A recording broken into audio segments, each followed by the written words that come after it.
Sugar వ్యాధి, చక్కెర వ్యాధి, డయాబెటిస్, మధుమేహం పేరు ఏదైనా కానివ్వండి, ఇది మాత్రం ప్రస్తుత కాలంలో చాలా సీరియస్గా పరిగణించాల్సిన వ్యాధి.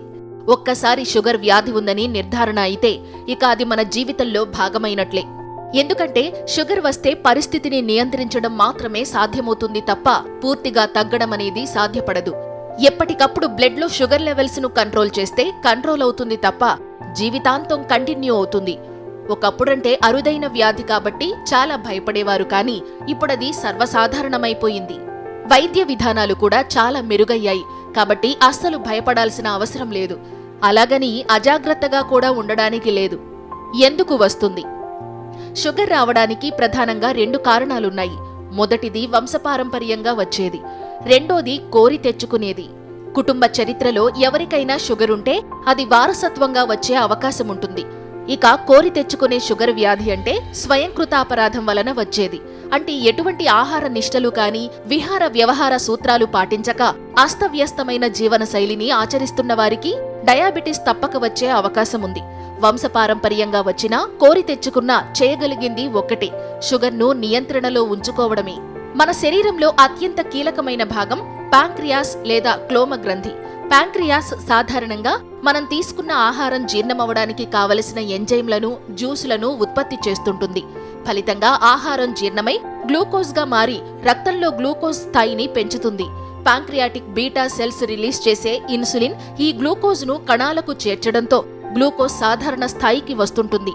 అదే మన శరీరంలో గ్లూకోజ్ స్థాయిలు తగ్గినప్పుడు ప్యాంక్రియాటిక్ ఆల్ఫా సెల్స్ రిలీజ్ చేసే గ్లూకాగాన్ అనే హార్మోన్ లివర్లో ఉండే గ్లైకోజన్ను గ్లూకోజ్ రూపంలో కణాలకు పంపుతుంటుంది. సాంకేతికంగా షుగర్ వ్యాధిని 2 రకాలుగా విభజించడం జరిగింది: టైప్ 1 డయాబెటిస్, టైప్ 2 డయాబెటిస్. ఇది జెనెటిక్ గా లేదా వంశపారంపర్యంగా వచ్చే అవకాశం ఉంది. ఈ రకమైన డయాబెటిస్ వచ్చినప్పుడు శరీరంలో ఇన్సులిన్ ఉత్పత్తి కావడం పూర్తిగా ఆగిపోతుంది. అలాంటప్పుడు బయట నుండి ఇన్సులిన్ ను టాబ్లెట్స్ లేదా ఇంజెక్షన్ల ద్వారా శరీరానికి అందించాల్సి ఉంటుంది. కణాల్లో నిల్వ ఉండిపోయిన గ్లూకోజ్ కరగాలంటే వ్యాయామాలు చేయాల్సిందే. ఇవి డయాబెటిస్ లో రకాలు. మరి షుగర్ బారిన పడకుండా ఉండాలంటే ఏం చేయాలి? షుగర్ తగ్గాలంటే ఏం చేయాలి? ఈ వివరాలు ఒకసారి చూద్దాం. నివారణ మార్గాలు.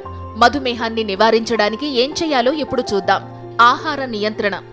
ఇష్టమైన ఆహారం ఏదైనా తినొచ్చు, కానీ తక్కువగా తీసుకుంటూ ఉండాలి. మనసుకి నచ్చిన ఆహారం మితంగా తీసుకుంటూనే ప్రతిరోజు క్రమం తప్పకుండా వ్యాయామం చేస్తూ ఉండాలి. అన్నిటికంటే ముఖ్యంగా ఒత్తిడికి దూరంగా ఉండాలి. ఆఫీసు వ్యవహారాలను ఆఫీసులోనే విడిచిపెట్టి ఇంటికి వచ్చిన తర్వాతైనా కొంచెం ప్రశాంతంగా ఉంటే డయాబెటిస్ దరిచేరదు.